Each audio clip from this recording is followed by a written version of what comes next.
Hey guys, how the hell are you? And welcome back to another episode of Mini Bottle Monday here on Arnold Drinks. My name is Arnold, and tonight I drink.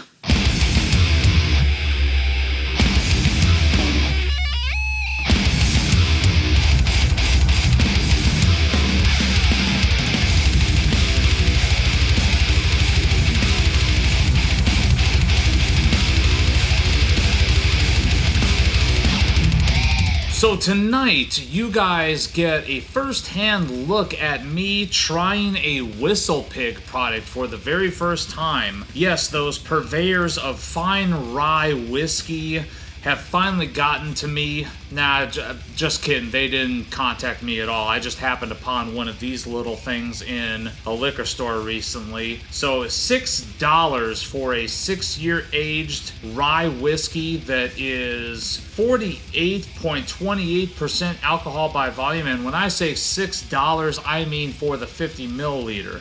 The 750 milliliter bottle is pushing about 50-ish, 45, 50, depending on which retailer you find it at. So it is what it is. It's a little bit on the pricey side as far as a 50 milliliter goes. But that being said, my first foray, I actually get to try this thing out. I'm very, very excited about that. Doing a minimal amount of research, come to find out this is an offering from Whistlepig that was kind of a vision of their former master distiller, that he wanted to create an aged rye whiskey that was more suited for cocktail use as opposed to standalone sippers. That being said, I did not buy more than one. I only bought just this one. So standalone sipper review is what we're going to have right now. I'm not going to be making any sort of old-fashioned or anything like that. But usually I can kind of get a good notion of how it'll work in a cocktail based upon how it smells, how it tastes as a standalone sipper. So, I mean, that is definitely what proved to be the case with regards to,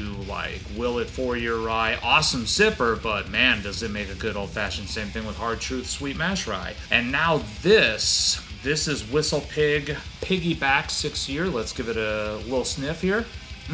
Oddly, rather alcohol forward and in sort of a chemical kind of way. A little bit of copper on there, like fresh penny. That's weird. That's very, very weird. A little bit of rye in there, a little bit of vanilla, some caramel, more vanilla though. Butterscotch? Okay, so we've got ethanol forward. Well, not ethanol because there's no corn in it. It's 100% rye, but kind of a rye alcohol nose that's very, very forward. And then a little bit of spice, caramel, vanilla, kind of typical aromas. But man, that alcohol aroma is what is really front and center. Like all the other notes, I'm really having to sort of dig for them. That's a little bit of a downer. Now, let's give it a shot. Cheers. So that alcohol forward thing carries over to the flavor, carries over to the palate. You've got a bit of astringency.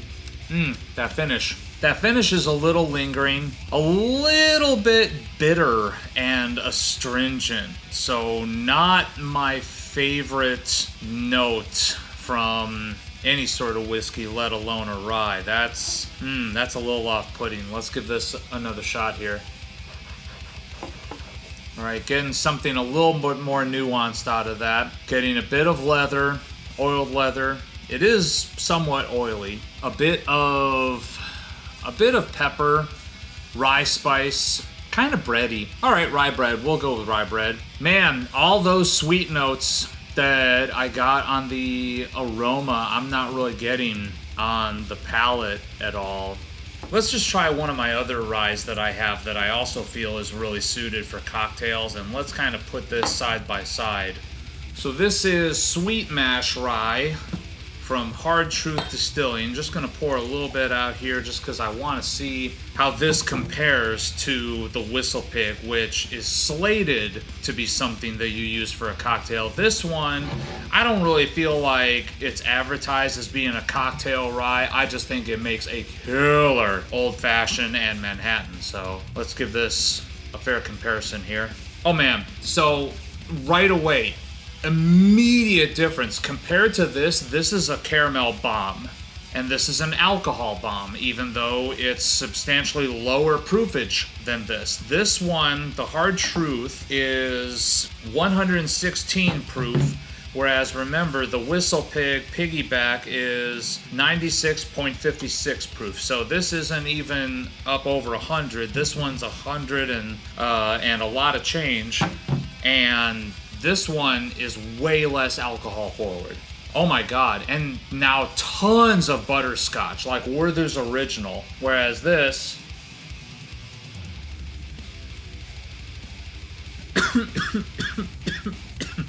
aroma-wise, that just makes that pale in comparison even more. So still very, very bready, very baking spice-esque for the Whistlepig. Let's try the Hard Truth Sweet Mash Rye. Yeah, that's no contest. The way I see it, like, before we get back to the actual review of this thing, if you're going to spend 50 bucks on a bottle of rye to use in cocktails, just spend another 20 more and get that instead, because that is so much better.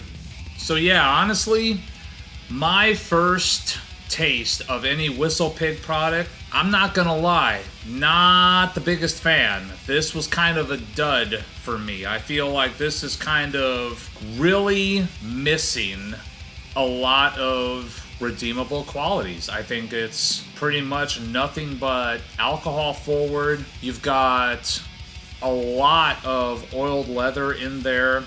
Let me try it again. See, now after having that other one, this one's got kind of a subtle, super subtle cherry thing in the background. But,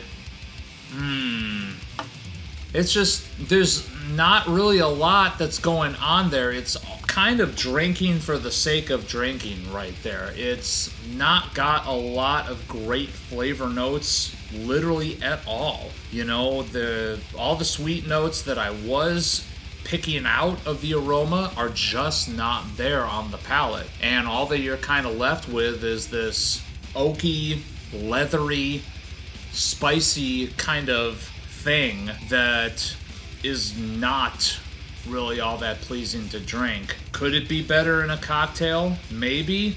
But I feel like a cocktail's only as awesome as the ingredients that you put into it. And at that point, if you're going to spend that much money for that, you should be spending a little bit more and getting something like the Hard Truth Sweet Mash Rye. Try some Doc Swinson Rye if you're really after that sort of pepper bomb thing, because I love that bottle. There's a lot of absolutely killer ryes out there that could probably do the job substantially better and even substantially cheaper. But that... I'm not impressed. Not at all. So thank you guys so very much for tuning in. Please remember to like this video, subscribe to this channel. Tons more of this content to come. And as always, remember, take what you do seriously, but do not take yourselves too seriously. And yeah, that might be a drain pour, actually. I kind of don't want to finish that. It's the Weller Special Reserve of Ryes. It's just nothing but alcohol and barely anything else redeeming about it.